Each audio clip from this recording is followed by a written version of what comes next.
Boy, was that a great parade, but there's more in store here, folks, so don't go away right now.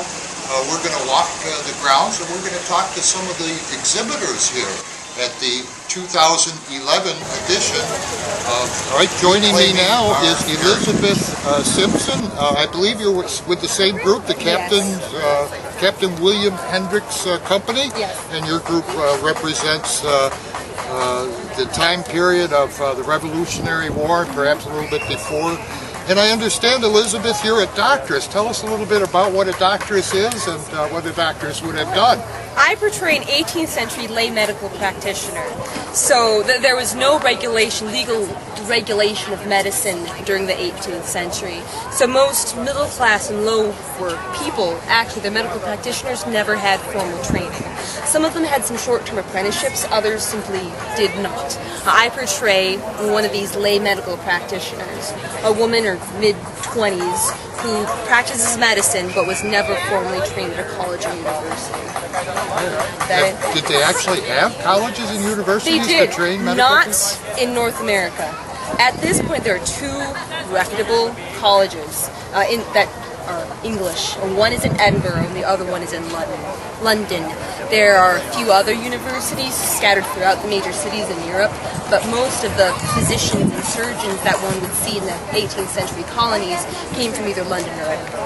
And I see behind us we have a bunch of different herbs and bottles of stuff there, yes. I guess some medicines at a time. So why don't we have a look and let Elizabeth show us some of this stuff and get a little bit of background on what this stuff Elizabeth, tell us a little bit about some of this stuff. I see you have a whole table load of different herbs and... Yes! There was a wide variety of medical ingredients.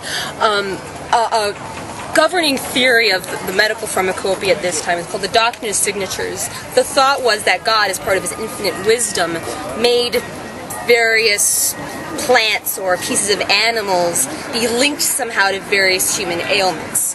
And so a skilled medical practitioner could look at an ingredient and then be able to determine what it was supposed to treat.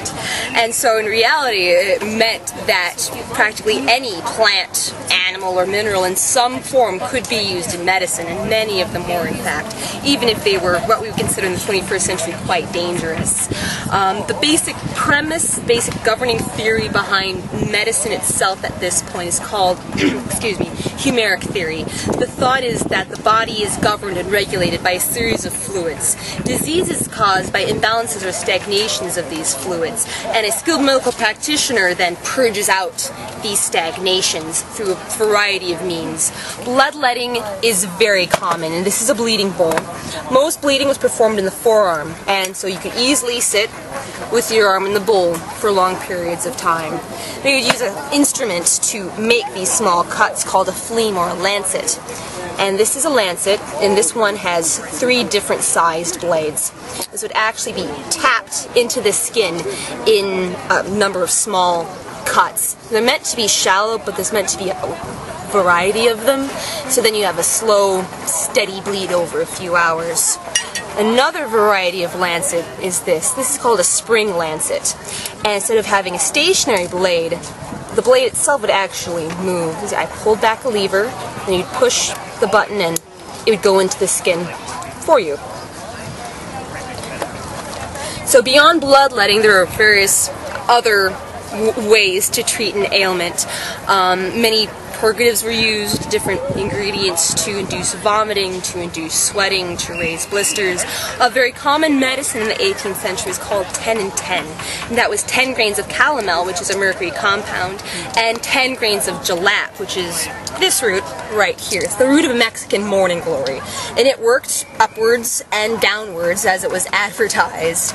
And it purged the body very, very violently, and they take it until their mouths salivated and their teeth turned black from mercury poisoning.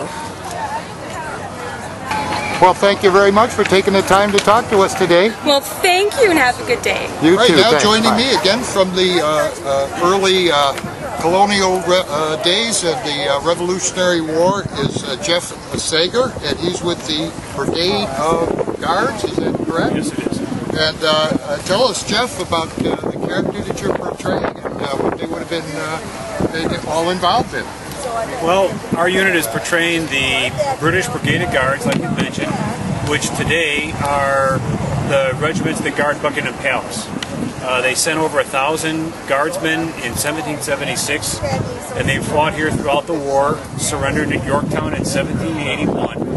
And they were imprisoned for about 2 years, going back to England in 1783.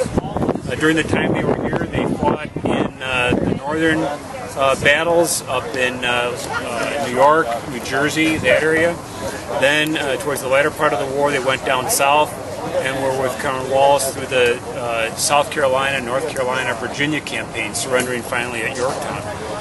The regiment that we're portraying looks a little different than a lot of what you normally think of as a British soldier.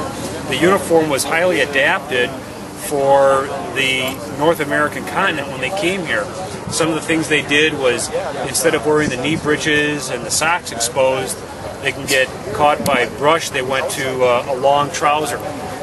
We took a lot of the regimental tape or lace off of the coat, and we even took the bayonet off the bayonet belt and wore it right on the cartridge box for the first 6 months of the war.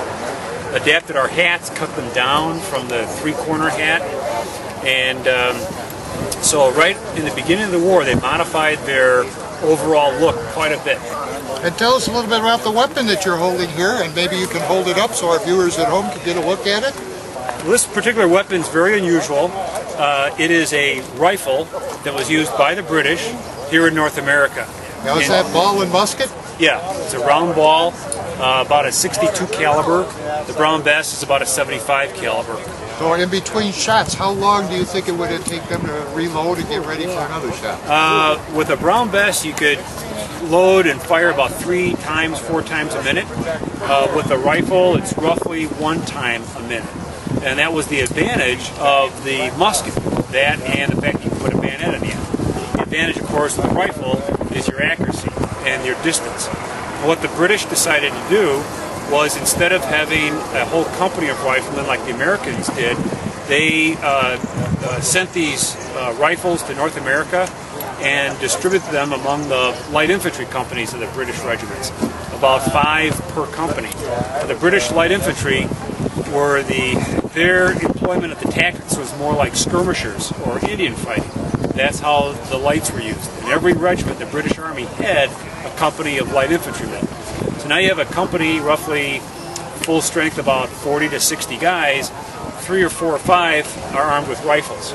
So that's it for this edition of Veterans Newsline. Tune in next time for the latest news and events. And don't forget, folks, we want to remind you that next year in 2012, it'll be June 2nd and 3rd, June 2nd and 3rd of 2012 for this wonderful event.